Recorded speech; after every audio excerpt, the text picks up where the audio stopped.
Our movie today begins in South Korea, and we meet a young boy named Young who lives with his father, Sergeant Park, the two of them living alone since the death of his mother. Even though life is hard for them, Park tries to raise his son alone without any help. At night, he has to leave Young with his grandmother and go to work, since he works in the highway patrol. One day, while on duty, the sergeant stops a car on the highway and asks the driver to open the window. And inside the car, Park sees two girls who look strange, as if they have been hypnotized. Park asks the driver to take the test that proves if someone is drunk, but suddenly the young man driving, who wears a raven-shaped ring, speeds away with the car. Park clings to the car door, trying to stop him, but the driver hits him and throws him onto the road. Park is left badly injured and rushed to the hospital, where the doctors say his condition is critical and his chances of survival are very low. At that moment, Young is terrified of losing his father the same way he lost his mother, so he prays desperately to God to save him. A priest comes near, sits with him, and begins to pray with the boy, telling him that the power of faith can make anything happen. Young believes him, but later when he goes home and waits for news, he falls asleep and dreams of his father sitting in front of him, telling him to be a respectful boy and help people. Young doesn't fully understand what his father means, but his father smiles, says goodbye, holds his hand, and a red light shines from their hands. Young wakes up in the middle of the night and learns his father has died. The next morning, a funeral is held for Sergeant Park, and the priest attends to comfort the boy and his grandmother. But Young feels tricked because he believed the priest's words, and what he prayed for did not happen. So he angrily throws a stick at the priest and calls him a liar. Years later, Young decides to enter boxing, and we see him become a famous champion who no one can defeat. He travels to the United States to face an American boxer named John White, who also wants the title. As soon as the match begins, John attacks, but Young dodges and counters with a powerful strike that drops him. Suddenly, anger takes over Young, and he continues beating John mercilessly until the referee intervenes and saves John's life. Young wins the match and takes the title, then later returns to Seoul. On the plane, he falls asleep and dreams again of his father in a strange place. He sees his father walking ahead of him, so he runs after him down a corridor until he sees a coffin with his father's picture. Still unable to overcome the loss, Young tries to throw the stick away, but it sticks to his hand and burns it. He wakes up terrified on the plane, only to find his hand truly wounded and already starting to heal. He realizes the dream was not ordinary. After bandaging it, he rests at his apartment,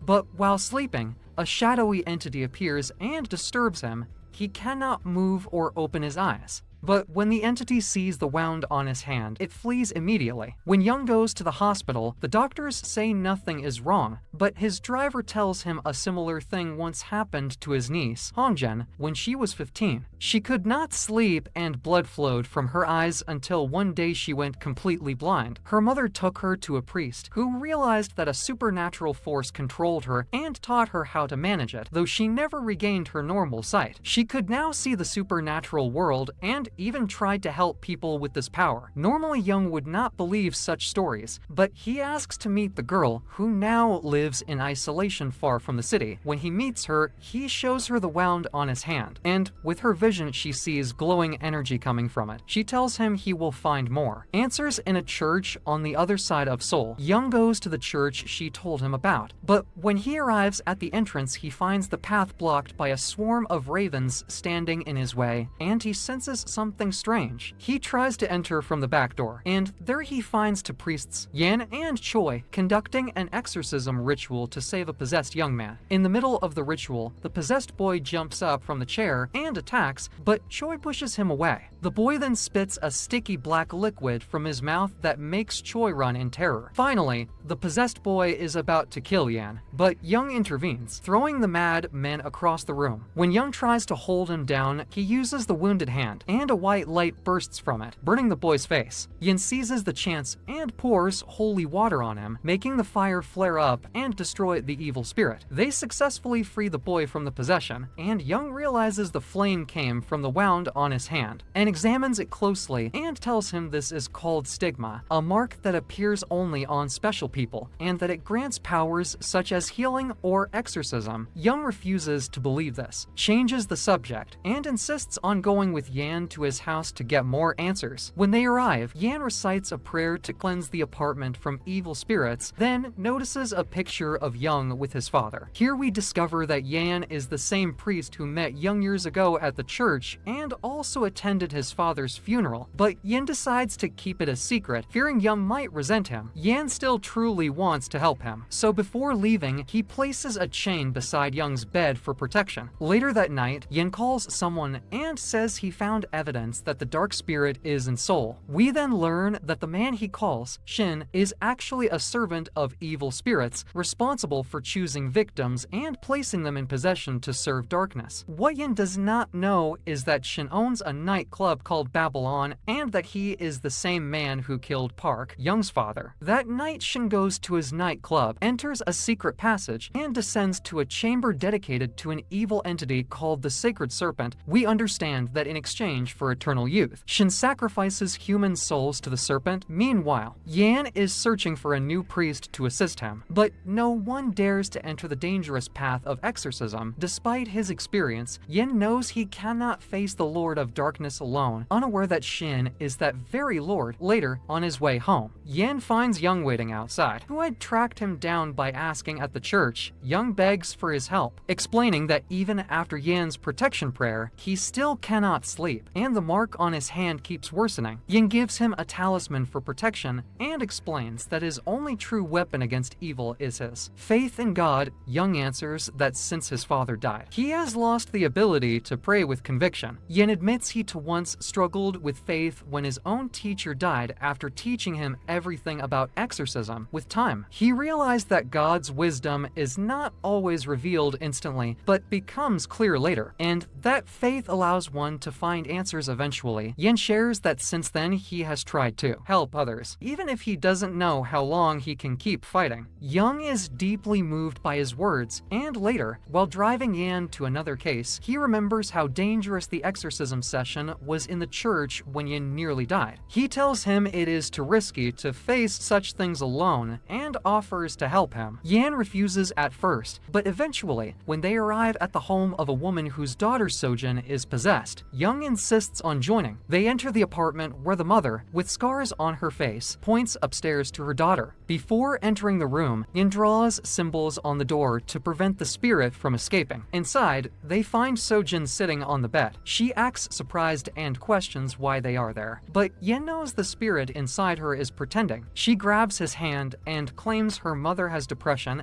and hurt herself, but Yin is not convinced and tests her again by drawing a symbol on her forehead. When nothing happens, he and Young step outside, though Yin warns that the evil spirit might still be hiding within her. To confirm, he forces Sojin to drink holy water, with Young holding her down. As expected, the water burns her, blood pours from her mouth, and her face twists with evil expressions. Suddenly, the spirit attacks Yan and throws him against the wall. While Young struggles to hold her, she lifts him into the air and pushes him toward the ceiling. Looking into her eyes, he sees them glowing red, and the spirit mocks him, claiming responsibility for his father's death. Furious, Young snaps, but Yin intervenes, pulling him away, and together they pin the possessed girl back on the bed. The evil spirit tries to provoke Young to lose control, but instead he removes his glove, places his stigmatic hand on Sojin's head, and releases the power of the stigma. Her head begins to burn, and Yin pours holy water, forcing the spirit to leave. After the session, Yin questions the mother and daughter, convinced that Sojin encountered the Lord of Darkness himself, who planted the evil inside her. Before she can speak further, she cries tears of blood as Shin, in his serpent chamber, uses a voodoo doll to harm her. Yin prays strongly to break the black magic, and the spell burns Shin's hand and destroys the doll, severing his control. Yin and Young leave, letting Sojin rest. Later, while Yin and Young rest and talk during dinner, Yin asks why Young suddenly wants to help him. Young replies that that before his father's death, he dreamed of him. And in that dream, his father told him to help people in need, even though he never believed in possessions or supernatural stories. He felt that helping Yan was his chance to follow his father's advice. At the same time, Shin performs another ritual, this time sacrificing a raven and asking the sacred serpent to change his appearance. The serpent grants his request, and Shin takes on the form of Priest Choi. He goes to an orphanage, where he finds a boy named Hulk being bullied by other children. After the fight, Shin comforts Hulk, promising to make him stronger so he can defend himself. The boy accepts, and Shin performs a ritual that fills Hulk with many evil spirits, making him their vessel. Later, Shin spots Young outside the garage as he is about to take his motorcycle. Shin, still in disguise, calls him over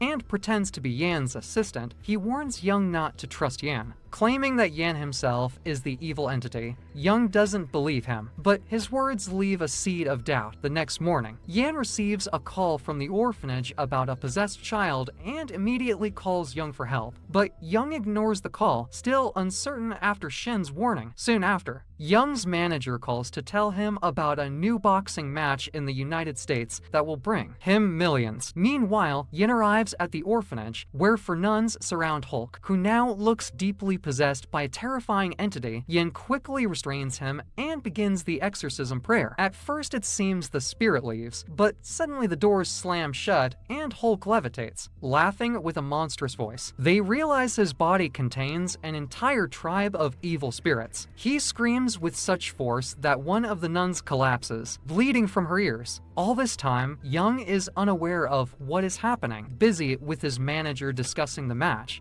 But he suddenly feels a terrible sense of dread, refuses the boxing offer, and decides to call Yan. One of the nuns answers and tells him what is happening. Young immediately drives to the orphanage to help. By then, Yan is already exhausted from battling the spirits alone. Hulk attacks him violently, punching his face. Another nun tries to intervene, but is easily overpowered. As Hulk grabs her by the throat, just as hope seems lost, Young finally arrives, saves the nun, throws Hulk away, and uses the stigma again. White fire bursts from Hulk's face as Young pours holy water on him, burning the evil spirits inside. At last, Hulk is freed, and Yan and the nun are safe. Afterward, the three of them sit with Hulk, who cannot remember much except that he saw a man dressed as a priest. Yin immediately suspects this priest is the Lord of Darkness himself. He and Young leave the orphanage, but before going, all the children gather around Young, hugging him and thanking him. Surprised but touched, Young realizes he has finally fulfilled his father's wish to help people in need. On the way back, Young apologizes to Yan for doubting him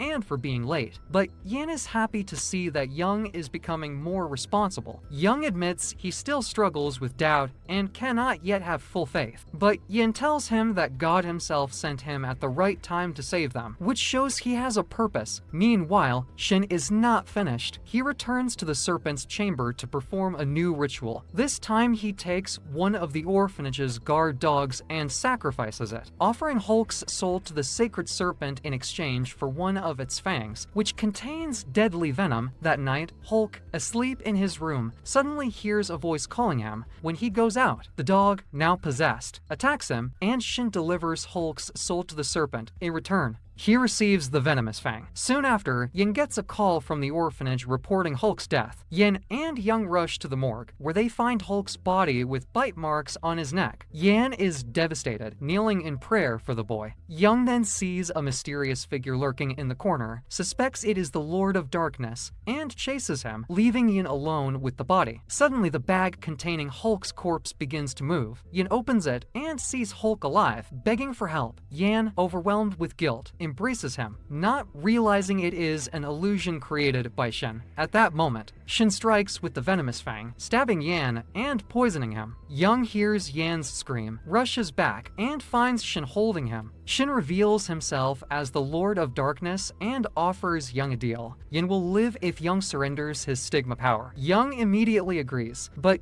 Yan refuses to let him lose such a gift. Instead, Yan sacrifices himself by stabbing the venomous fang deeper into his own neck, the poison spreading quickly. Young takes him to a safe place, desperate to save his life. They bring him to Priest Choi, who lays Yan on a bed and prays to reverse the curse. Young breaks down, devastated at the thought of losing someone dear to him for the third time. He prays desperately for Yan's survival, but nothing happens, and in despair he decides to face the Lord of Darkness alone. Before leaving, Choi gives him a blessed armor as protection against dark power. Young puts on the suit, takes his motorcycle, and prepares for the final confrontation. Young rides at full speed to Sojin's place. Asking her where he can find Shin, she gives him the card of the Babylon nightclub. Without hesitation, Young heads straight there. When he arrives at the entrance, he finds Shin's guards waiting. All of them are possessed, and as soon as they see him, they attack. But Young is a professional boxer, skilled in combat, and he fights them fiercely, blocking their strikes and landing his own powerful punches. Still, their numbers overwhelm him as they swarm from every direction. Realizing he cannot keep up, Young changes his strategy. He rips off his outer clothes to reveal the blessed armor, wets his stigmatic hand with holy water,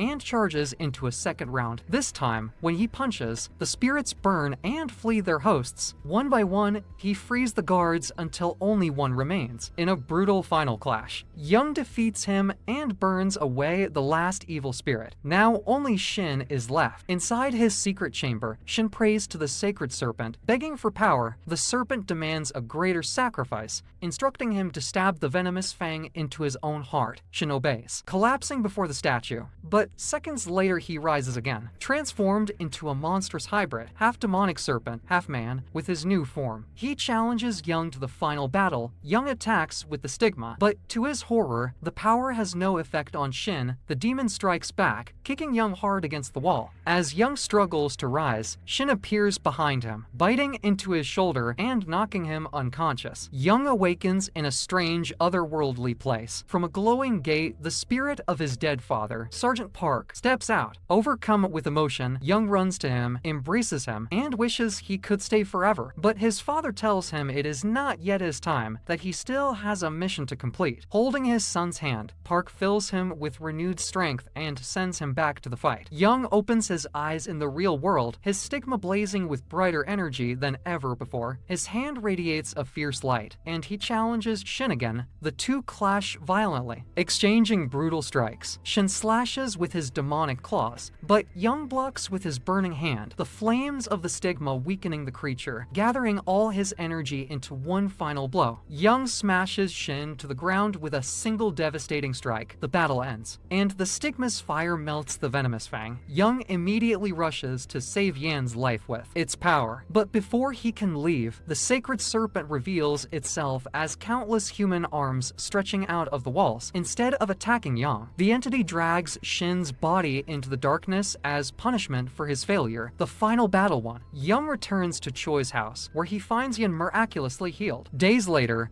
we see Choi sitting by a lake, receiving a message from Yan. In the message, Yin explains that he has gone on a journey to the monasteries with Young, who has agreed to train to become a great exorcist. Yin also sends Choi his protective chain, knowing that the forces of evil will rise again soon, and they must always be ready. And with that, our story comes to an end.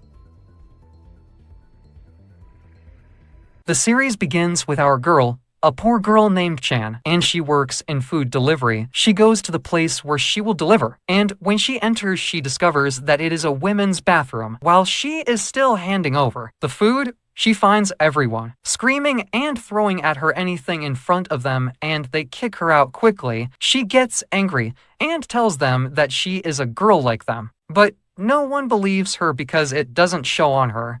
Honestly, there is no femininity at all in her appearance, not even in her clothes. They are exactly like boys. Now, this is Han, the son of a rich family, and his whole life is about girls. He has lived his whole life in Korea. Actually, he just returned to Korea 2 days ago. Our heroine goes to deliver an order, and it turns out that Han is the one who ordered it. When she arrives at the house and enters, she finds in front of her a man covered from the bottom, naked from the top, exposed from every direction. She feels embarrassed, leaves the food, and runs away. He is surprised why a boy would feel shy from him. We then learn that she works in many jobs and is responsible for her family after her father died. She also works as a taekwondo trainer teaching kids, and she steps into any job that brings money. Later we go to Han and his family. We learn that the one who spends on him is his grandmother, and she tells him, "By the way, I received a not so good photo of you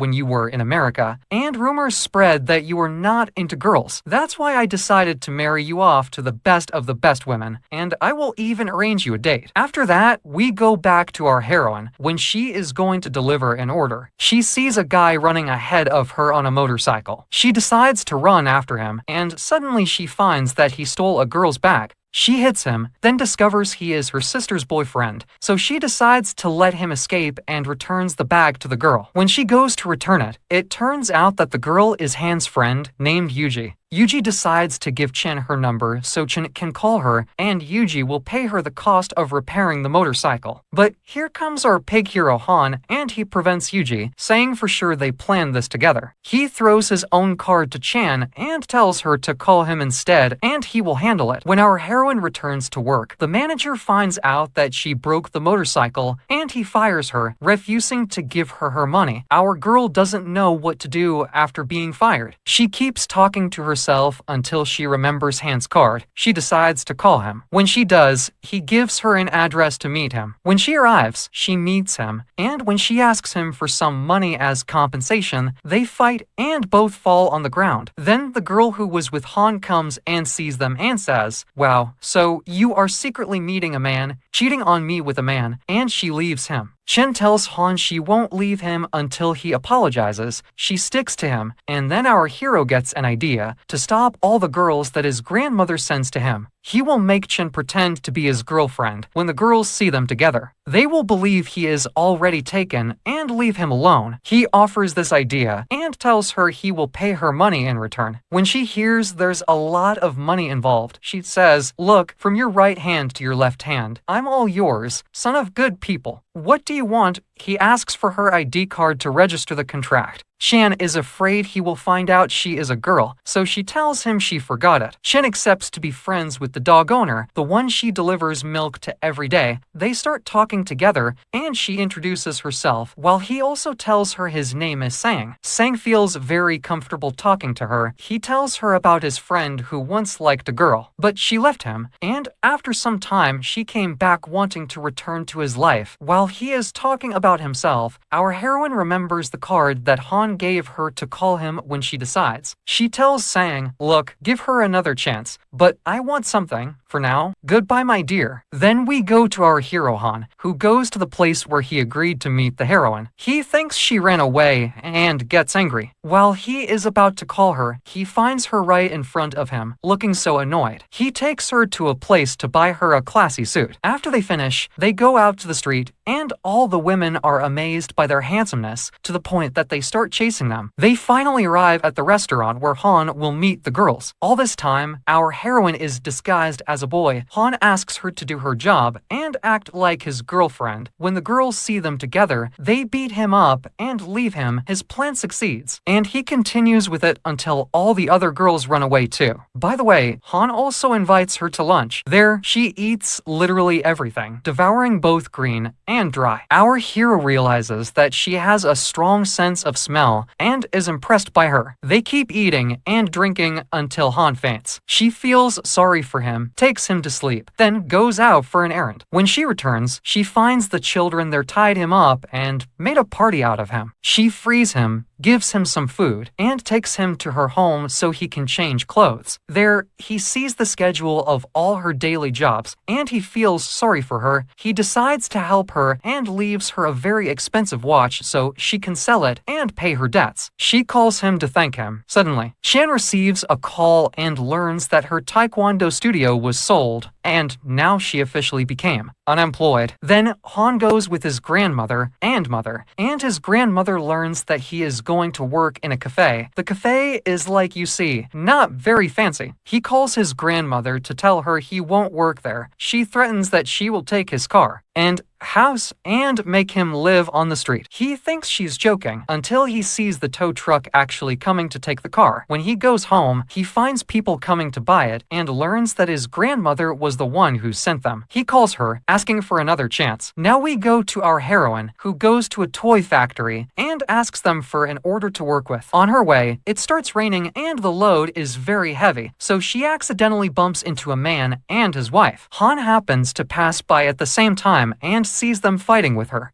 He goes down to help her, and when he sees her condition, he feels pity and takes her home. There, he cooks for her, and she finishes all the food as if she was going to eat him too. After that, she goes to work making dolls, and Han goes to help her. She asks him why he looks upset, and if there is a girl making him sad. He tells her that there is a girl he likes, but they cannot be together. He means Yuji, but that's not really what upsets him. What really hurts him is that his father looks down on him, sees him as a failure, and his grandmother took everything from him and forced him to work in a cafe. She asks him, what cafe? He tells her it is called Prince. She gets shocked and tells him that this cafe is close to her house. She asks him to work there and let her work with him as well. At first, he refuses, but she insists, telling him it is a good chance to prove to his father that he is not a failure. Han thinks about her words and becomes convinced. He decides to work there. When they are on their way to the cafe, Han sees a young man surrounded by girls. He asks the heroine, and she tells him that there is a girls' university nearby, and this guy sells waffles there. Because he is handsome and the food is tasty, all the girls come to him. Han suggests to the waffle guy that he should work in the cafe, but he refuses. Han tells him to think about it and drives him to the cafe. Then Chin asks the old manager not to reveal her secret that she is a girl, because if he does, it will ruin everything. At first, he refuses, saying I don't lie, but she tells him that she owes a lot of money to Han and also works hard for her family. He then decides to help her and promises not to say anything. Everyone begins to work to clean the cafe. After they leave, Han calls Yuji and asks her to come and stay with him all night. We go to Yuji, who comes and learns from them that Chin pretends to be a boy. They warn her not to make a mistake in front of the manager and to treat Chan as a boy. After that, Chan delivers the coffee order they had requested for the cafe, but it turns out wrong. The man refuses to take it back. Han gets angry, asking who made the order. The heroine admits that she messed it up. He yells at her and she can't handle it, so she cries. Afterwards, Han thinks of a way to get rid of the extra coffee beans. Then Chan and the rest of the group go around distributing them to nearby restaurants and cafes so they can sell them and not lose money. They succeed in getting rid of a large quantity. Han then asks Chan if she regrets it, but she is still upset and doesn't reply, leaving him. Later, her sister's boyfriend, Min, confesses that he was the one who made the wrong order, but Chan took the blame instead. We move to Yuji, who follows Chan to comfort her and talks with her until she cheers up. Han also feels guilty and goes to make up with her. On the way, Chin meets Sang, who tells her that he wanted to call her just to talk. He asks her what's wrong, and she tells him that her manager annoys her, sometimes saying she is hardworking, sometimes calling her a failure. He asks her if she likes him. She gets nervous and says even if she liked him, there is no hope because he is the manager and she is just an employee in the cafe. Then the waffle guy decides to work with them, and they open the cafe. Han's family comes, and Chin discovers that Han belongs to a rich family, owners of the most famous coffee factories in Korea. She is surprised when she sees Sang there, so she goes to talk with him. She learns that he is Han's cousin. She asks him not to reveal that she is actually a girl. Then she realizes that Sang is the person she has a crush on. After the grand opening, we find out that the cafe no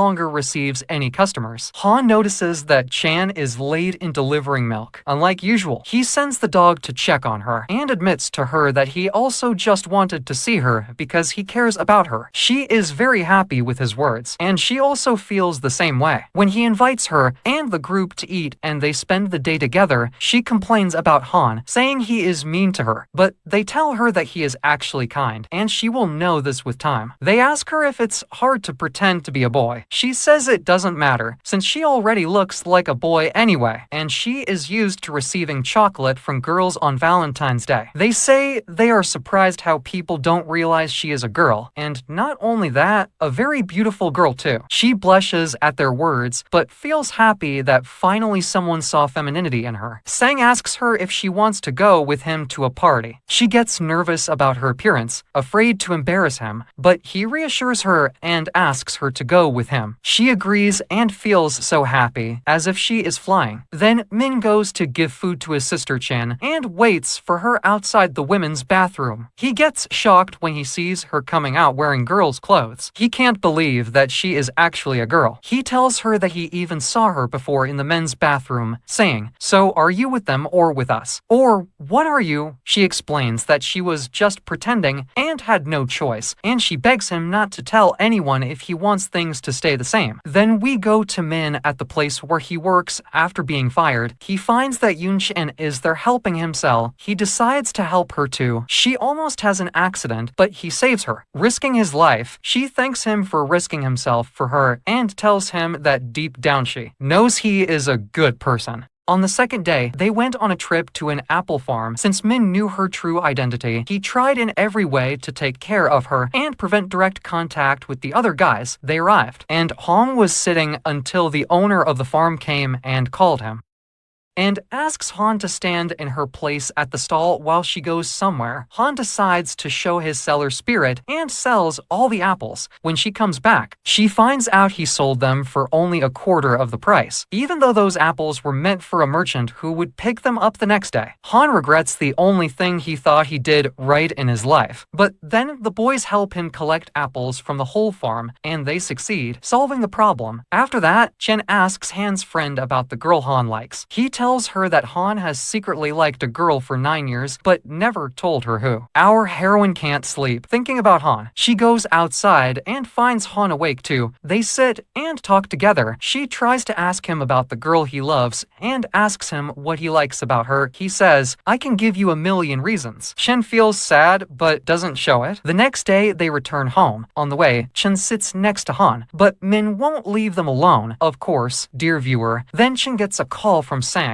reminding her not to forget the party. Later, she goes to her sister and mother, asking them, "Look, I want you to make me a bride tonight." When they finish and she appears to Sang, he gets shocked and laughs. He takes her to fix her makeup properly. When she is ready, he tells her she is beautiful. Then he takes her to the party, which turns out to be Yuji's exhibition. Shin gets scared Yuji might recognize her, so she runs to the bathroom. Luckily, Yuji doesn't recognize her. When Shin comes out, she suddenly finds Han in front of her. She tries to hide, but he doesn't recognize her either. She sees him looking at Yuji and feels jealous because Yuji is standing with Sang. Han decides to greet them and then leaves. Shin also feels hurt seeing them, so she decides to go. Sang runs after her and asks why she is leaving. She tells him she doesn't belong there and asks him if Yuji is the girl he loves. He says yes, and he gives her money for a taxi. She can't walk in her heels, so she grabs any slippers she finds. People see her and mock her. She cries, realizing that she will never reach Han or Sang's hearts, that she will never be in their level. Now we go to Han, who is upset and decides to call Chan to have dinner with him. When she goes, they decide to play a game. If Chan wins, she will be allowed to enter the room he had forbidden her from entering. She wins, and indeed, he lets her in. Inside, she finds many toys, and they play together. She asks him where he was today, pretending not to know he was at Yuji's exhibition. He admits that he went to Yuji's exhibition. She tells him they are not suitable for each other, that he should stop loving her and look for someone else. While they are talking, she falls asleep. Han starts looking at her and feels strange emotions, but he wakes her up and tells her to leave. Han then decides to punish her by making her work a lot. When Min sees her struggling, he helps her, telling her not to carry heavy things because she is a girl. She tells him to shut up and lower his voice so he doesn't expose her secret. Later, Sang goes to Chan and gives her his clothes, apologizing for letting her leave the other night the way she did. She cries and confesses to him that she loves him, saying he was the first one to treat her as a girl and see her femininity. But she decides to forget about her love and wishes him luck with Yuji. Our heroine then learns that Han chose well for the cafe, as now there are many customers. On her way there, she gets hit by a car and gets injured. When Han sees her, he scolds her for not taking care of herself and always getting hurt. She doesn't understand why. He is angry with her. Han starts getting nervous when he tries to avoid her. Then he goes out with Yuji, but all his thoughts are about Chan. Meanwhile, Chen goes out with Sang,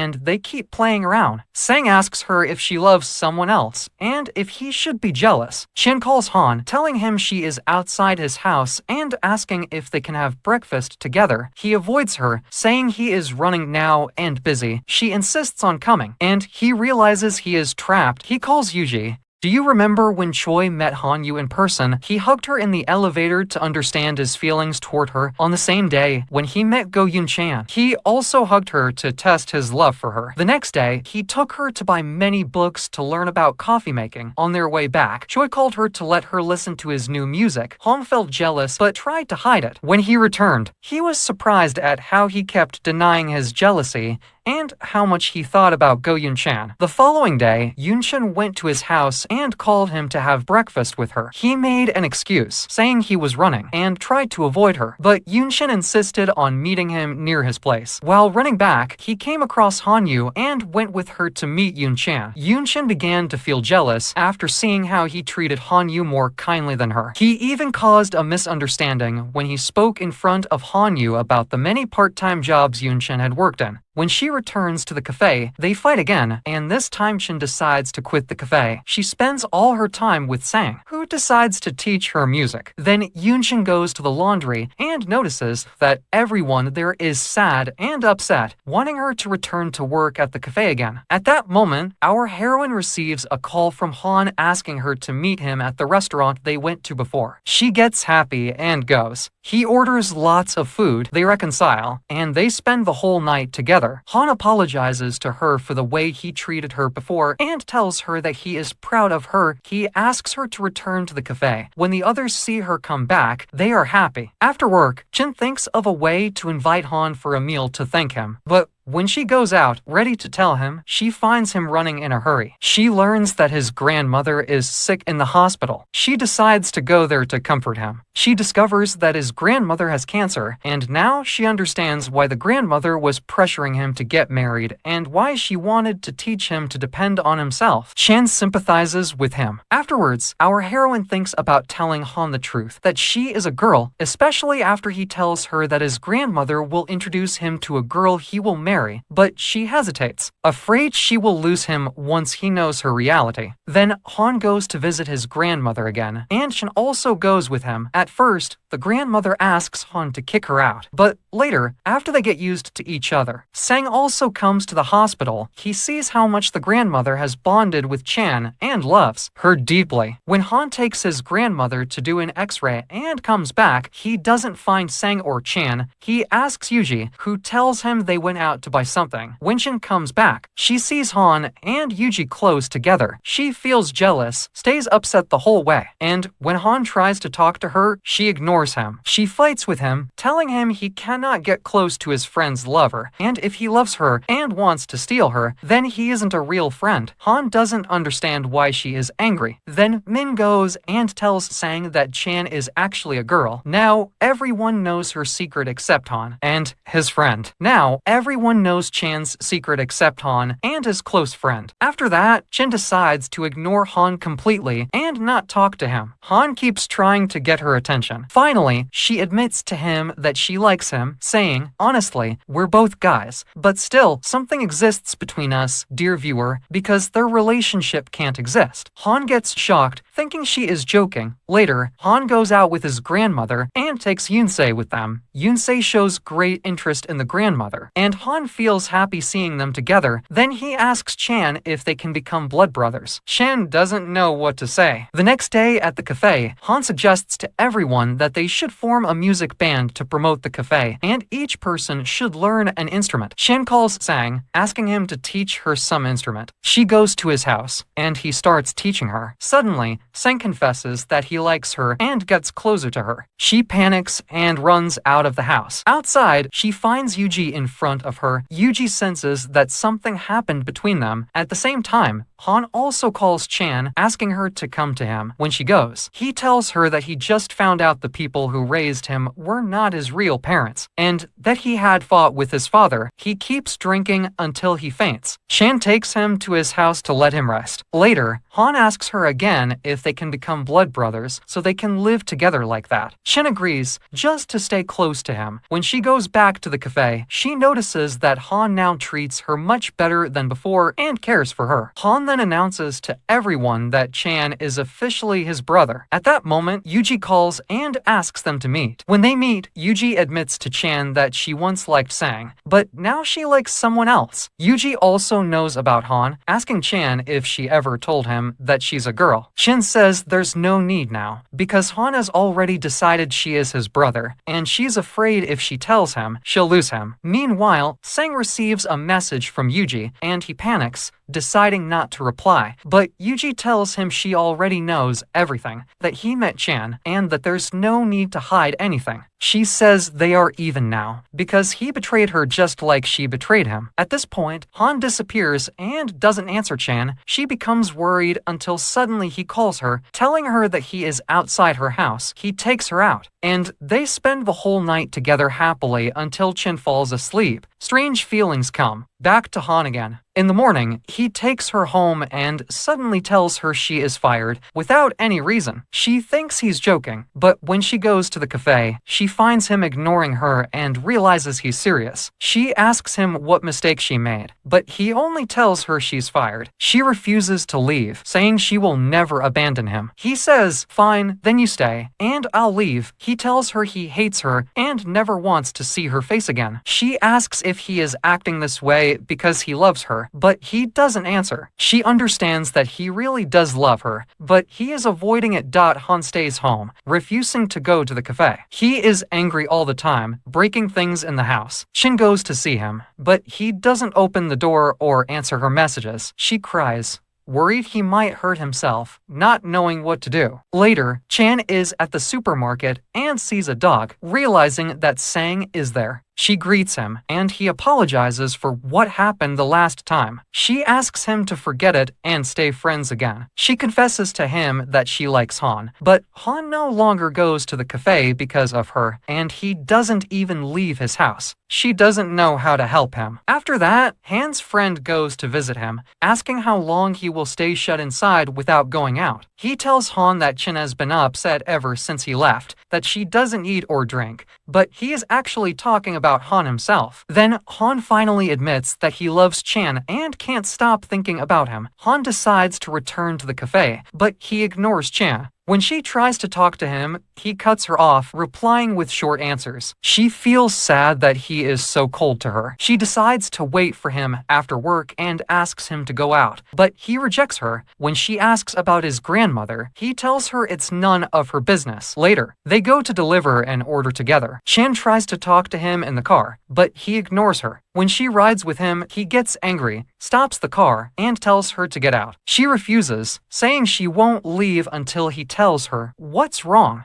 She gets angry, telling him, "Even though you asked me to be your brother, I accepted, even though I didn't want to. I also know you love me just as I love you." He tells her that when she asked him to stay away so she could forget him, he did, then he asks her to avoid him for 1 month, after which he will forget her. She breaks down in tears. Later, Han goes to the cafe and finds Chen washing the dishes. He talks to Sang, making comments to provoke her, saying she doesn't focus on her work and just talks on the phone. It becomes clear he is jealous of Sang. He leaves the cafe, thinking of Chen the whole way, and finally decides to return to her. When he goes back, he finds her still there. He tells her that he loves her and doesn't care about anything else. He decides they should be together as a couple. Now, dear viewer, I want you to forget that she is pretending to be a boy. From this point, continue with me as if she is just a girl. Our heroine goes back home, and Han calls her, starting the sweet couple's talk. Chan decides that she wants to tell him the truth. She dresses in girl's clothes and gets ready. When she arrives, everyone is surprised by her look. They ask her to change quickly before Han arrives, but she tells them that tonight she will confess the truth to him. Han arrives at the cafe, looking for Chan, but by then, Chen has already changed her clothes back again, deciding at the last minute not to tell him the truth. Han notices her mood and asks if she is upset with him, but she says nothing. He goes to wash his face. When he comes out, he finds his friend, who tells him everything. Han is shocked when he learns that Chen had been deceiving him all this time, pretending to be a boy, and that everyone knew except him. He asks Chan if it is true. She stays silent, confirming it. He gets angry, feeling betrayed, and leaves the cafe. Chan runs after him, trying to explain, but he ignores her. She keeps calling him until he finally answers. He asks if Sang knew she was a girl. She stays silent, crying. He understands that Sang did know. Han goes to Sang and fights with him. Then, when Han returns home, he finds Chen waiting for him, wanting to explain. She tells him the whole story from the beginning, that at first, she worked with him for the money, but then she really loved him. Still, he doesn't forgive her. He decides to push her away. When she tries again to talk to him and explain her reasons, he blames her, accuses her of using him only for money, and tells her he will never trust her again. She breaks down in tears, realizing that the thing she feared most actually happened. After that, our heroine goes to the cafe. When Han arrives, he asks her what she is doing there, since he already fired her. He walks away, but she follows him, crying, and confesses that she loves him, that she cannot leave him, and that the only reason she hid her secret was because she was afraid he would reject her once he knew. She reminds him that he once said he would marry a rich and beautiful girl, and she is the complete opposite. Han tells her to leave him. Then, Sang calls Han, trying to fix things between them. He tells Han that Chen always wanted to tell him the truth, but was afraid, and that she truly loves him. Han thinks about his words. When Han goes back home, he falls into depression. At the same time, our heroine also falls into the same state, both of them thinking about each other constantly. Later, Han goes to Sang. Sang tells him that he saw Chen and that her condition was very bad. Han apologizes to Sang for hitting him before and leaves. After that, Han goes to Chan's house. She is holding bags, and when he helps her pick them up, they get closer until they meet face to face. He asks her to come back and work with him again. They both apologize to each other, reconcile, and he tells her that he is happy she is a girl. Of course, you should be happy, you animal. Our heroine goes back to work. At first, they hide their relationship, but soon everyone at the cafe finds out. They start teasing them with love words and nicknames. Han suggests to Chan that they go on a date, maybe watch a movie at his house. When Chen goes to Han's house, he cooks for her, and they spend the night together. She tells him she feels sad because he will travel to America. He reassures her, saying not to worry, that for sure they love her. That's why they hid the truth from him. Later, he brings up the subject of travel again. She tells him she cannot travel because she has to stay with her family and help them, and also because she doesn't want to hold him back in his work. He tells her if it is only about her family, he will take care of them, but she refuses. He asks her if he should cancel his trip, but she says, no, go travel, but if you betray me, I will kill you. When she got back home,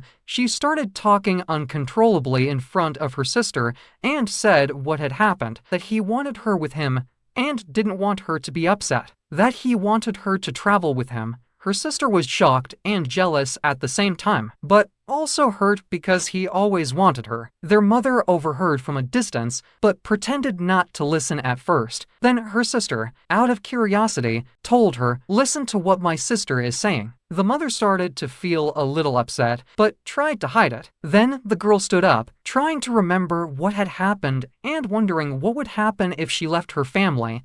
At that moment, he called her, and she went to meet him in the middle of the night. They spent the rest of the day together, and the next day, she went to the cafe. Then our hero goes to the cafe and notices that everyone makes Chan do all the work. He gets angry at them and tells them that from now on, no one should ask her to do anything. He is protective of her and tells them not to bother her. Later, Han calls Chan and tells her that Sang invited them for dinner and that tomorrow he will meet his father. She wishes him good luck. Before he goes, Chin prepares him a surprise message of encouragement. When he wakes up and sees it, he is happy. She encourages him to meet his father. Afterwards, Han returns and takes Sang with him to have dinner together. They all agree that they will never fight again and that each one will focus on the person they love. They spend a nice time together and finally reconcile. Then the heroes go to deliver an order. After finishing, Han takes Chen with him to his house to visit his grandmother. There, Chen talks a lot about coffee with the grandmother, and as usual, the grandmother gets attached to her and likes her a lot. Later, Chen goes into Han's room and looks at his childhood photos. When she is about to leave the room, Han suddenly appears and tells her she cannot leave yet. He plays around with her, but then they go out to sit with his grandmother. Han accidentally speaks to Chan in the feminine form in front of his family. They get suspicious, but Han's mother says, "Don't joke like that. He may look like a girl, but he's a boy." But Han finally reveals to his family that Chan is indeed a girl, and that he loves her. His family is shocked. Han insists that they are in a relationship and will get married soon. His grandmother gets angry, saying Chan is not suitable for him, and asks how he could refuse the pretty girl she chose for him. This hurts Chan, so she asks Han to break up. Han gets angry at his grandmother's words, takes Chan, and leaves. Outside, Chan scolds Han for speaking rudely to his grandmother. He tells her he couldn't tolerate anyone insulting her. She replies that they weren't wrong, that his grandmother was right, and that of course she wanted her grandson to be with a good and proper girl, not a tomboy-looking girl like her. Later, his grandmother calls him and tells him that Chan is probably after his money. He tells her she is wrong. The grandmother also tells him she knows he is not going to America anymore and asks if it is. Because of Chan, he admits it is. In the morning, Han's grandmother goes to the cafe and finds Chan fighting with someone and gets angry at her behavior. Later, Han goes to his father and tells him that he wants to stay in Korea. He explains that he loves the cafe and that if he stays, he will achieve many successes. Then we go to Chan with Han's grandmother. Chan tells her not to worry because she has no intention of marrying Han. The grandmother gets angry, asking, "If you don't plan to marry him, then why are you with him?" She demands that Chan break up with him anyway, since Han will travel to America and surely won't think of her. Han arrives and sees his grandmother scolding Chan. He asks Chan to leave and then takes his grandmother aside to talk. He tells her that he will not go to America. His grandmother gets angry, but he asks her to let him live the way he wants. When the grandmother is about to leave, Chan greets her politely, but the grandmother looks at her with disgust and doesn't reply. Chan feels embarrassed, but Han tells her that he won't travel and that he will stay with her. She is very happier later. Mr. Han tells Chan that the main reason Han is becoming more mature is because of her, and he asks her to give Han a chance, but the grandmother still refuses. Then Chan goes to Han's house to study about coffee. Han feels bored and tries to lighten the mood, but she doesn't respond to him. He tells her that he will return the money he once borrowed from her and put it into her account. Tomorrow, she tells him it was his money anyway. He replies, "What kind of man takes money from his girlfriend?" She tells him he is right, that he was the one who lent her money, so he has the right to take it back. She also tells him that even her father promised to always be there for her, but died and left them alone. She insists she doesn't like taking anything from anyone. Han refuses to listen,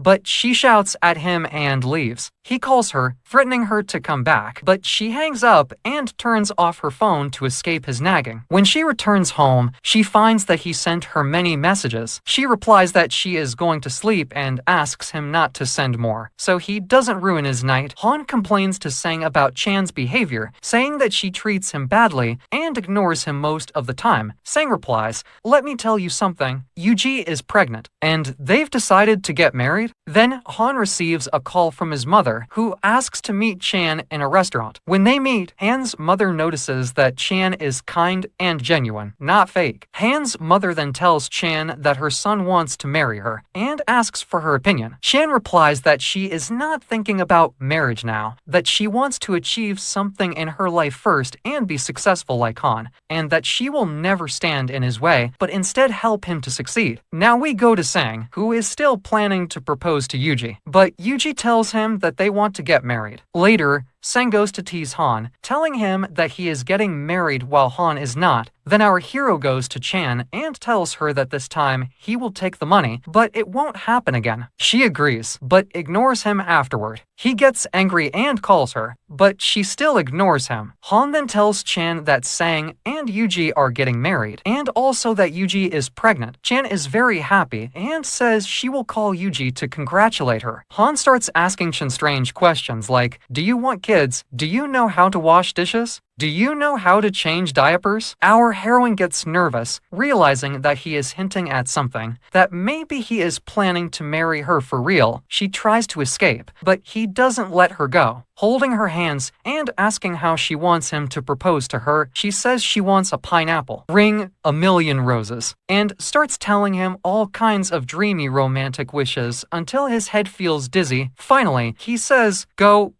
I was wrong to even ask you. Later, Han's mother goes to his grandmother, trying to convince her about Chan. She tells her she feels Chan is kind and suitable for her son. Then, Han takes Chan with him to see Yuji trying on wedding dresses. Chan tells Han that she wishes she could wear a wedding dress too. He tells her she would look beautiful, and then he decides to take her to try one on, but she refuses, telling him she isn't ready yet. Han decides to propose to her, but she tells him to stop joking. He assures her he isn't joking and asks her to think about it. Then he goes to try to convince his grandmother about Chan, telling her that she is a good person and asking her to accept her. Meanwhile, the group starts preparing for Yuji's wedding. Han also decides he has to buy Chan a ring and confess that he wants to marry her. Suddenly, Han proposes to her and puts the ring on her finger, asking her to marry him. She agrees and tells him that because he was romantic with her, she will reduce the 5 years she wanted to wait before marriage down to 4 years. She says this is a limited offer only because of Yuji's wedding. But Han tells her he doesn't want to wait for years, that he wants to get married immediately,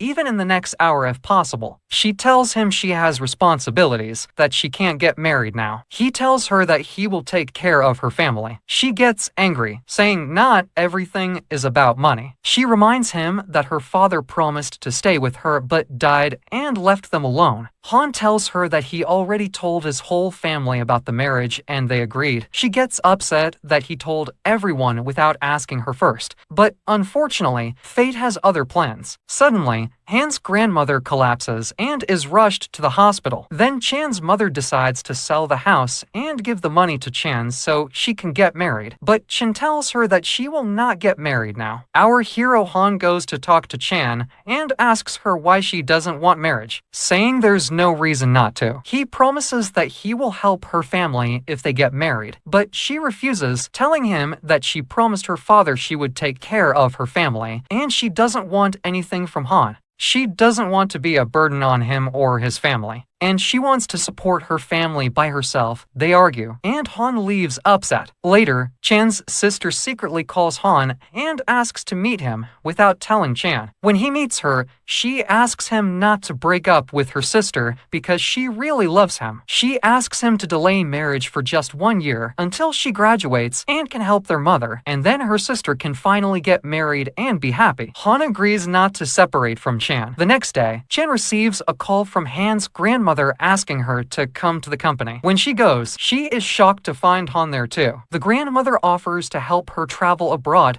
but Chan refuses, telling her that if she travels, it will be on her own account. When Chan goes home and tells her mother advises her to travel and see her own life and not to worry about them. Later, Han goes to Chan again, and she tells him that she will travel. He tells her that he will not stop her, that he will even visit her, and he asks her to tell her mother that he will come to propose to her. She is happy that he finally understands her and supports her dream. She hugs him. After that, Han goes to to her house and officially asks her mother to let him be her daughter's boyfriend. Her mother agrees, and they become officially in a relationship. Then Shin goes to Han's house and starts annoying him playfully, refusing to leave. Han picks her up and throws her outside, but she keeps knocking until he lets her in again. He allows her to stay the night. The next morning, they go to the cafe together. Han then gives Chin a gift, which touches her deeply and makes her very happy. Han's old friend, who used to dislike her, also gives her a letter, and she gets emotional and cries even more. She goes home, prepares her luggage, and goes to the airport. She calls Han, telling him that she loves him, says goodbye, and travels. From abroad, she keeps sending Han pictures and talking to him all the time. After a while, Chin finishes her studies, and she is supposed to return. But unfortunately, Han finds out that she postponed her return for another year because she wants to win an award. Han gets angry, reminding her that they had agreed on 2 years only. He hangs up the call upset, but when he thinks about it later, he decides to send her a message telling her to continue, that he will wait for her. Then, suddenly Chan returns and surprises him, revealing that she was just joking about postponing. Han is shocked, but happy. She goes with him to the cafe, and everyone is delighted that she came back. Finally, our heroes are able to live a happy life together. And that, dear viewer, is the end of our series. The movie begins with Jo Tae-jo, who is a secret agent working in the Korean National Intelligence Service, and his routine day is going completely normally. We learn that he has an obsession with excessive perfectionism, and his day goes peacefully in routine until he goes to the elevator. And as soon as he enters, he finds his neighbor Yarrow with a dog. We learn at that moment that Jo Tae has a phobia of animals. At first, he tries to act like there's no problem, but Yarrow gets the dog closer to him and says he's friendly, and as soon as he shows him the dog's face, the dog pees on him. He bursts in anger as soon as he goes to the shooting training, and we learn that he is a very strong secret agent, to the point that his assistants enter to congratulate him in advance because he is expected to get promoted even though he hasn't yet. The man next to him, who is also training, gets angry and fires a shot, and here Jo Tae realizes that the man is jealous of him and tells him not to tire himself because he will get promoted anyway. We move to the meeting, and we learn that his boss is talking about the new mission that will determine who gets promoted, and Jo Tae thinks he's the one who will win until he's shocked to know that China will send an emissary diplomat to strengthen relations between them and Korea. We learn that this is a method China always uses between countries to show peace from its side. But the shock comes when he learns that the diplomatic envoy is not a human being at all, but an animal. And not just any animal, a panda. He swallows hard and gets nervous, and his rival already knows that he's going to win this time, but suddenly everyone is shocked when Jo Tae steps forward and volunteers himself to take the mission. Even when he's asked how can he do that when he has a phobia of animals, he pretends he has no problem, and we learn that his promotion means more to him than his fear. He starts organizing what's going to happen and gets angry from the madness around him, and while he's talking to his employees, he receives a phone call. When he answers, he hears his daughter crying for help, terrified, so he rushes to his car and drives fast to the place where she told him to meet her. When he arrives, he's shocked to see her holding a cat in her hands and telling him that it's an emergency and they have to find its owners. He gets very angry at her and gives her money in exchange for leaving the cat, which he's clearly terrified of, and tells her to go buy anything she wants. But his daughter feels that he's being heartless, especially after she explained that the cat is like a human child who got lost from its family. So upset, she takes the money and throws it back at his hand. At that moment, his phobia kicks in, and he doesn't know what to say to her. She quickly leaves him and walks away, and he gets rid of the cat by throwing it in the trash. We see the secret agents preparing for the panda's arrival, and everything is perfectly organized. But Jo Tae hears a cat's meow behind a tree, and when he looks, he finds it's the same cat he threw in the trash. It looks angry at him, and while he's staring, another agent comes to him. We learn that he's his assistant who went abroad for training. Jo Tae is grateful to him because he was the reason behind his own promotion and development, but at the same time, we realize that this assistant always causes a lot of trouble. So Jo Tae tries to keep some distance from him, and the assistant shows him a pen that he says is his latest invention. When he turns it on, it jams all devices within several kilometers, but the funny thing is that it also shuts down all the systems they had prepared for welcoming the panda. Jo Tae gets angry and quickly turns off the pen, telling him that weapons are meant to be used against enemies, not friends. Then we see the panda arriving, and everyone welcomes her warmly, but suddenly, a car arrives with masked men wearing black suits. As soon as it stops, the dogs start barking, sensing something's wrong, but no one pays attention. The masked men quickly set up their gear and throw smoke bombs to kidnap the panda. Joe Tai rushes through the smoke to rescue her, but visibility is terrible. He tries to follow her as best as he can, and when he finally sees her heading toward a vehicle, he assumes it's part of their security team. But suddenly, they shoot the panda with a tranquilizer dart, and she starts collapsing. He initially thinks they're helping her, but when he realizes something is wrong and that those men are not his team, he points his weapon at them. At that same time, his assistant is on his way to help him, but another car appears and throws a smoke grenade in front of him, blinding him completely. The kidnappers grab the panda and escape quickly. In that moment, the assistant crashes into Joe Tai with a golf cart by accident, knocking him down. We see Joe Tai fainting, and as he loses consciousness, he hears a voice from afar saying he's going to pass out. He looks toward the sound and sees a dog talking to him before everything goes black. When he wakes up, he's in the hospital with a neck brace on. The next day, as he enters the elevator, his neighbor is there again, clearly embarrassed and trying to avoid him. But Joe Tai starts hearing a voice shouting, and the more he looks at his neighbor angrily, the more scared the neighbor gets until he realizes that it's not the neighbor talking but the dog beside him. Joe Tai panics, unable to believe his ears, and when the dog realizes that Joe Tai can understand animal language, he says, "Tell my owner he has stomach problems and shouldn't do that surgery he's planning, or he'll never be able to have puppy soft course." Joe Tai is horrified and quickly leaves the elevator, while the dog mutters, "I wish I'd said it differently." Joe Tai goes to the supermarket and starts buying a lot of things. Still unable to believe what he heard, he keeps telling himself he must be imagining it. While picking up groceries, he suddenly hears something calling his name and counting numbers. When he looks around, he realizes it's the hamster inside the mall. He freezes in fear, trying to wake himself up and escape. But then he hears a hedgehog talking to the hamster too. He freaks out, runs away, and rushes back to his workplace, looking paranoid and on the verge of madness. His boss asks if he's feeling alright, but he can't respond. His rival jumps in and says if he really feels fine, then he has no conscience because he ruined the mission and destroyed the diplomatic relationship between Korea and China. His boss tells him to explain what happened, but he starts hearing multiple voices again. He looks around and realizes that the fish inside the aquarium are the ones talking. He completely loses his composure, approaching the fish tank to listen closely to what they're saying. But everyone around him thinks he's gone insane. Even the fish complain that someone keeps throwing bad things in their tank, and when he asks who's doing it, he starts crying from what he's hearing. Everyone stares at him with pity, convinced he's lost his mind completely. His boss, feeling sorry for him, gently tells him to calm down and says he should take a vacation. His rival, however, smirks and tells him that he should just resign and hand over his badge. Joe Tai snaps back at him angrily, saying, "You won't be able to do anything." But his rival mocks him again. Joe Tai declares, "I'll solve this case myself." We then discover that he's the one who has been throwing strange things into the fish tank all along. Later, Joe Tai walks in the zoo, and while walking, he hears a tiger mocking him, and even the panda's voice echoes in his head, calling him partner. We learn that his assistant is actually pretending to be the panda himself. So the diplomatic relationship between China and Korea isn't affected by the kidnapping. The assistant proudly tells him, "I'm a professional. I can play multiple roles." While talking, the assistant accidentally drops his cigarette, setting his costume on fire. Joe Tai rushes to help him, but instead of throwing water, he mistakenly pours gasoline on him, making the flames worse. The assistant screams in pain, and Joe Tai panics, slapping him repeatedly in an attempt to put out the fire. Eventually, the ambulance arrives and takes him away. The assistant, still burned, weakly says, "Don't worry, I'm immortal." As Joe Tai walks away, a gorilla nearby speaks to him, saying a proverb, "Men are fools, they've ruined our dignity among the mammals." He realizes she's referring to him and gets annoyed, trying to ignore her, but she yells at him again, and we find out the gorilla is actually female. She says, "Aren't you here to find the panda?" This gets his attention. He moves closer, and she says, "I know every big and small thing that happens in this zoo, nothing escapes me, but I don't give out information for free." He bribes her with a magazine full of gorilla pictures, and she happily agrees, saying, "Now, I'll tell you, go squeeze the dog." He's confused, what dog? And then remembers that when he fainted after being hit, he heard a dog talking near him. It turns out that dog was a police dog chasing the car that kidnapped the panda. Joe Tai regrets ever talking to the gorilla, but she gets angry and says, "I hear everything, my senses are 100 times stronger than humans." She starts describing weird details happening around him, like ants or of distant donkeys, explaining what they're doing. He realizes she's telling the truth, so he decides to trust her. He continues walking through abandoned areas, seemingly tracking the dog. He eventually reaches an old, deserted house. As he walks in, he steps on some animal skulls and realizes they're dog skulls. Then we see a secret meeting happening inside, led by a dog who's giving a lecture to a group of animals about how great of a secret agent he is. Jotai enters and calls out to him, asking why he ran away. The animals laugh at Jotai, saying that the dog deserted his military duty. While they argue, a pig appears, clearly furious about a human being among them. The animals all start complaining about how humans always cause them problems and think they're the smartest creatures. The tension grows, and the animals begin to emerge from their hiding places, angry at Jotai's presence. They're ready to attack him, but he quickly pulls out pieces of sausage and luncheon meat from his pocket, tossing them away. The animals immediately rush after the food, distracted. Taking advantage of that, he grabs the dog and tries to escape. The animals soon realize it was a trick and start chasing him again, with no other choice. Jotai carries the dog in his arms and runs. He throws the dog into his car, jumps in, and drives off. The dog keeps struggling and refusing to cooperate, making Jotai so angry that he points his gun at him. The dog laughs and says, "You're threatening me with a toy that's not even a real gun. I won't tell you anything until I get some sleep, and not anywhere but in your house." They reach Jotai's house, and we learn that his perfectionism has reached new extremes. The dog's dirty paws drive him crazy. He keeps cleaning everything after him, unable to stand the mess. The dog, of course, keeps messing around the house even more, going upstairs and dirtying Jotai's bed, which pushes him to the edge. He tries to catch the dog, but the dog says he's hungry. Jotai bribes him with food so he'll calm down. Then he repairs the home's smart system and tries to get some rest. But when he wakes up and goes downstairs, he finds the place completely destroyed again. He can't do anything because he still needs information from the dog. He tries bribing him again, but the dog gets offended, saying, "Stop treating me like a dumb animal," and wrecks the house even more. Jotai finally loses his patience and threatens to shoot him, but of course he can't do it. While they're arguing, his daughter walks in with her friend, shocked at the chaos in the house. She yells at him, "What kind of hurricane hit this place?" She's upset because he had promised to throw her a surprise party for her birthday and said she could bring her friends. He realizes he's in trouble and tries to invite them out to eat, but it doesn't work. Her friends clearly think he's not the perfect dad. Then they all notice the dog, and the mood shifts. They run to pet him and start asking what his name is. Jotai doesn't want to say his real code name since it's just numbers, so he calls him Ollie. His daughter smiles, happy that her father is acting normal and gentle with the dog despite his phobia. They all take the dog to the park. Jotai plays with his daughter, feeling genuinely happy that she's smiling again. He even gives her a gift, but she's shocked to find it's just a doll. The dog mocks him, saying, "You still think she's a little baby." But the daughter appreciates the thought and doesn't get mad. Then she suddenly tells him that part of her birthday wish is to see the panda that China brought. Jotai doesn't know it was kidnapped, but he promises she'll see it soon. While the dog lectures him on how to be a good father, a loud sound suddenly goes off. It's a toy rocket, but the dog freaks out, having war-related trauma. He starts hallucinating explosions and memories of a battlefield. Jotai runs after him and finds him hiding in the park, terrified. Then he learns that the dog's old partner, who had tried to defend him long ago, didn't survive the war. We see flashbacks of the dog's past missions when he was younger, including a moment where he was assisting his first human partner. During one mission, they encounter an enemy eating an apple, the same detail from the movie's opening when we saw the cleaning truck scene. The dog rushes to bite the enemy, and everyone aims their weapons. Shockingly, the man has a detonator connected to explosives. He presses the button, causing an explosion. The dog's partner and others get injured. We learn that the dog was part of the United Nations peacekeeping forces sent to Kasomia 3 years ago, and that the terrorist they faced back then is the same man now leading the masked group that kidnapped. The panda. Jotai comforts the dog, telling him he must get back up and fight again. The dog feels grateful and jumps on him playfully, full of emotion. We move to the panda, who is imprisoned in an abandoned place, playing with random things around her. The kidnappers treat her badly, giving her awful food, and before they even hand it to her, she throws it back at them in anger. Her personality starts to show she's picky about food and refuses to eat anything ordinary. She screams at them, saying, "I'm a famous star in China. Everyone knows the name Ming Ming." She demands demands to be treated properly and asks how they dare feed her such garbage. Then their leader appears, the one holding the apple, and he throws her favorite treat toward her. He even gives her beloved bamboo dish and offers it to her personally. Meanwhile, Joe Tai and the dog go to the place the dog told him about. They walk through the forest. Following the scent trail, the dog stops in front of an area, sniffing intensely, and we see flashbacks showing that this is where the kidnappers used to collect bamboo for the panda's meals. The dog starts running, leading Joe Tai to a building where a man is seen playing a chess-like game with his goat. When the goat wins, the man hands her a coin as a reward. Joe Tai asks the man if he knows who cut the bamboo trees nearby,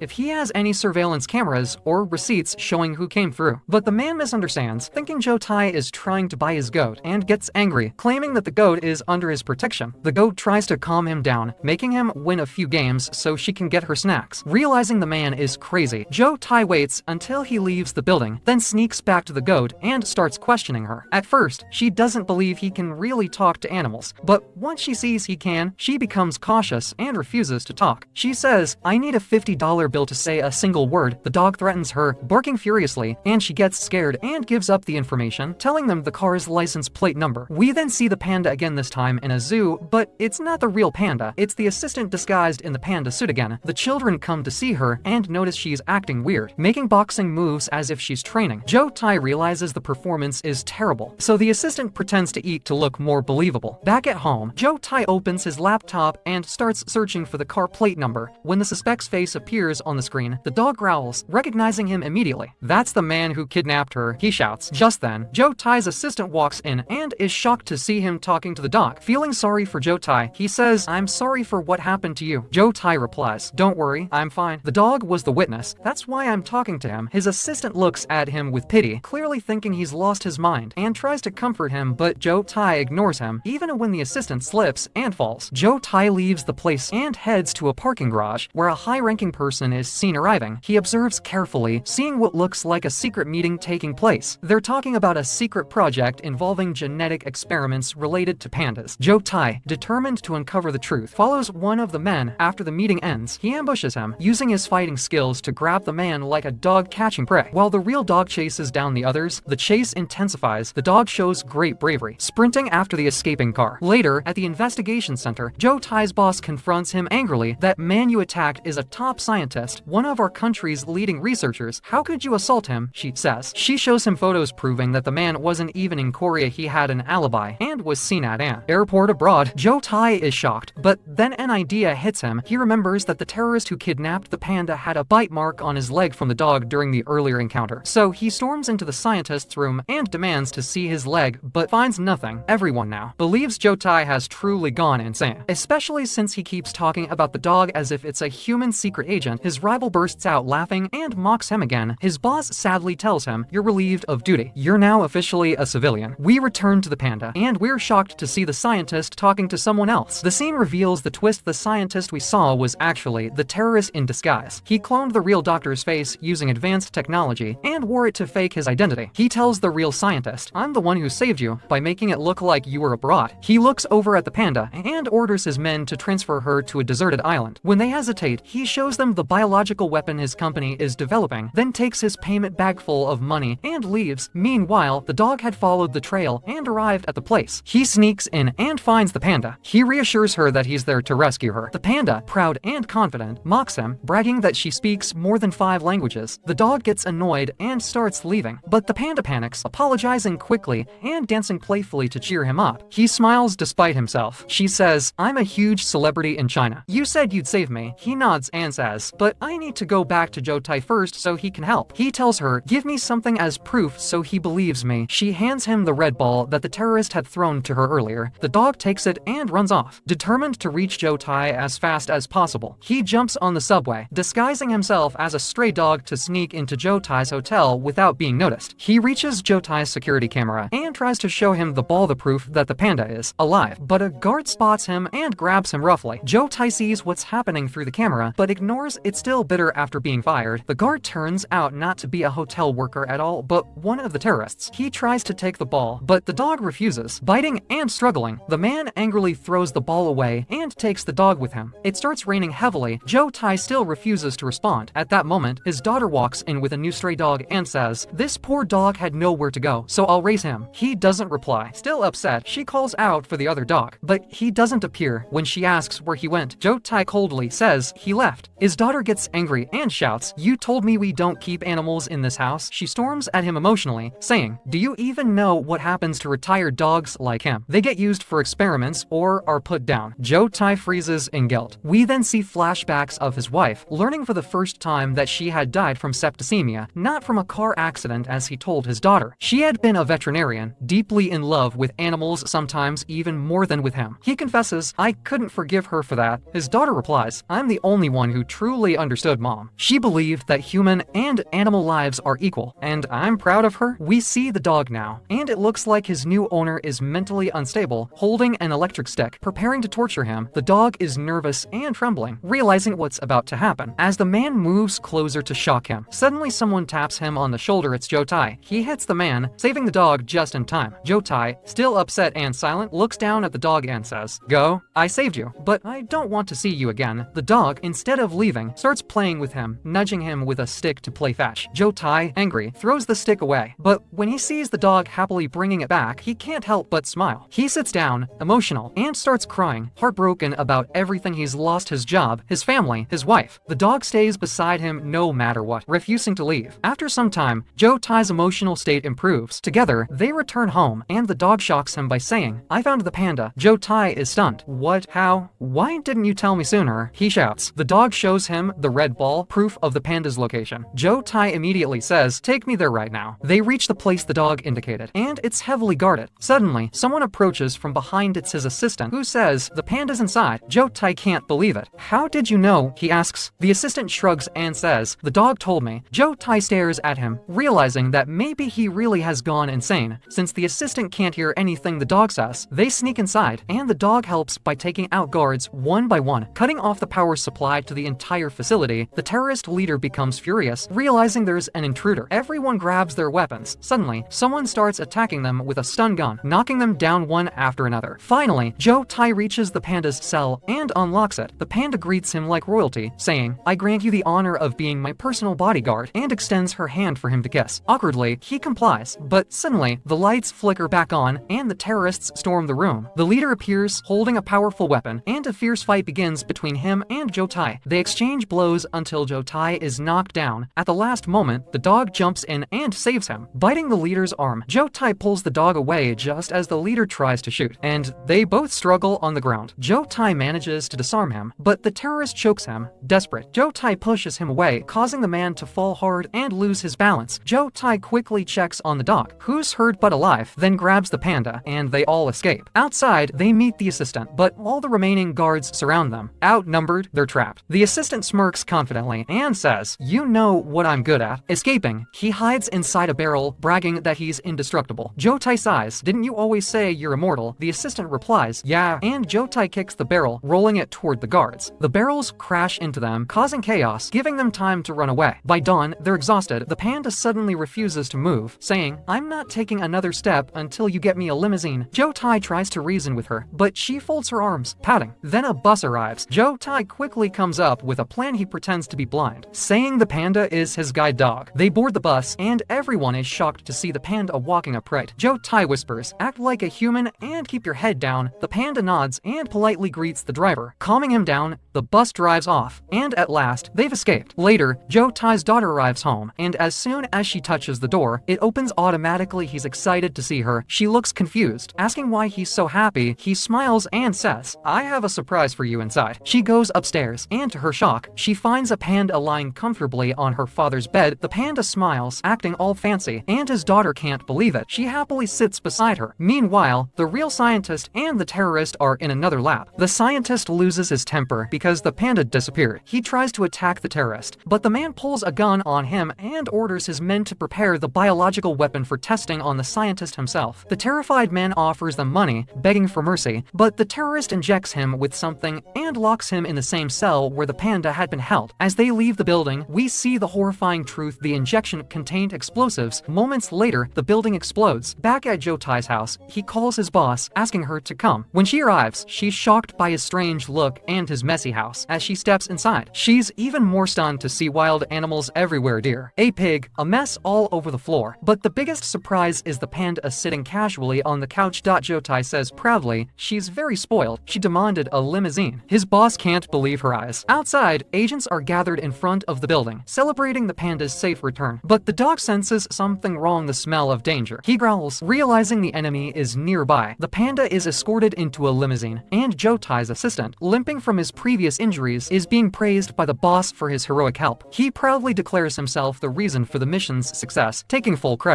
The cars drive off, but Joe Tai and his daughter suddenly notice the dog is missing. We see him scouting the perimeter, tracking suspicious scents. He reaches a man's boots. It's the terrorist leader. It was a trap. 3 men appear, throwing a net over the dog and capturing him. Joe Tai sees this and rushes after them, but he's too late. He drives home, desperate, asking all the animals for help. At the enemy base, the terrorist orders poison to be mixed into the dog's food. When the main dog refuses to eat, the man realizes he's too smart and gets angry. Back at Joe Tai's house, a parrot flies out to deliver a message, commanding a flock of pigeons to scout the city. Hundreds of pigeons spread through the skies until they finally find the captured dog. The scene shifts. We see several dogs being led through a metal detector without setting it off. The horrifying revelation, they've all been implanted with explosives. The animals quickly relay this to Joe Tai, who races to reach the location, but the roads are blocked. Then he spots a horse nearby. He jumps out of his car, gives the owner $20, and says to the horse, "Please help me." The horse neighs, understanding him, and Joe Tai mounts it, galloping full speed toward the event. Inside the hall, a big ceremony is happening. The assistant is presenting the panda to the public. The terrorist is among the crowd, disguised. Joe Tai bursts in just as the ceremony begins, searching frantically for the dog. When he finally spots him, the dog says, "Stay back. They planted explosives in me and the other dogs." Joe Tai's face fills with horror. He looks around and sees the terrorist holding a phone with a detonator. The man presses it, activating the signal. Suddenly, Joe Tai remembers the pen from earlier, the one that jams electronic signals. He fights his way through the crowd to reach his assistant, shouting at the panda to help. The panda, surprisingly skilled, performs kung fu moves, knocking the assistant toward him so he can grab the pen. At the last possible second, Joe Tai presses the button. The pen activates, blocking all electronic signals in the area. The explosives deactivate instantly. The doors open, and everyone rushes out safely. Outside, special agents swarm the area, capturing the terrorists. Their leader tries to flee, but Joe Tai and the dog chase him down. The dog jumps on him, biting fiercely, but the man overpowers him, aiming a gun at his head. Joe Tai leaps forward, taking the bullet himself to protect the dog. Time slows down. He remembers every moment he shared with the dog, from the first meeting to their bond of friendship. The bullet hits his arm instead of his chest, and he collapses. His boss and the other agents arrive, shooting the terrorist and arresting him. The dog looks at Joe Tai with tears in his eyes, thanking him for saving him. Both of them pass out. We see Joe Tai in the hospital, waking up. The same cat he had thrown away in the trash at the beginning appears, meowing at him.